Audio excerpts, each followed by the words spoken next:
Welcome to part 2 of learn everyday English sentences. So part 1ನಲ್ಲಿ ನಾನು ನಿಮಗೆ ಕೆಲವು ಕನ್ನಡ ಸೆಂಟೆನ್ಸಸ್ ಮತ್ತು ಅದರ ಇಂಗ್ಲೀಷ್ ಟ್ರಾನ್ಸ್ಲೇಷನ್ಸ್ನ ಕೊಟ್ಟಿದ್ದೆ. So let's get started with part 2. ನನಗೆ ಕಪ್ಪೆಗಳಂದರೆ ಭಯ. I am scared of frogs. ಅವಳು ಪೈಲಟ್ ಆಗಲು ಬಯಸ್ತಾಳೆ. She wants to be a pilot. Ravi ಇತಿಹಾಸ ಪುಸ್ತಕ ಓದುತ್ತಿದ್ದಾನೆ. Ravi is reading a history book. ನನ್ನ ತಂದೆ ಕಳೆದ ತಿಂಗಳು ಸಿಂಗಾಪುರ್ಗೆ ಹೋಗಿದ್ರು. My dad went to Singapore last month. ಮೇಜಿನ ಮೇಲೆ 2 ಚಮಚಗಳಿವೆ.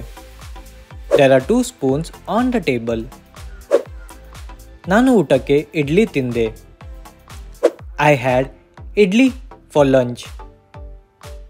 ಸೊ ಇವಾಗ ಕ್ವಶನ್ ನಿಮಗಾಗಿ. ಇದು ನನ್ನ ಮನೆ, ಇದಕ್ಕೆ ಇಂಗ್ಲೀಷಲ್ಲಿ ಹೇಗೆ ಹೇಳ್ತೀರಿ ಅಂತ ಕಮೆಂಟ್ ಮಾಡಿ. ಹಾಗೆ for more such interesting and informative videos English partner Kannada ಚಾನೆಲ್ನ ಸಬ್ಸ್ಕ್ರೈಬ್ ಮಾಡಿ.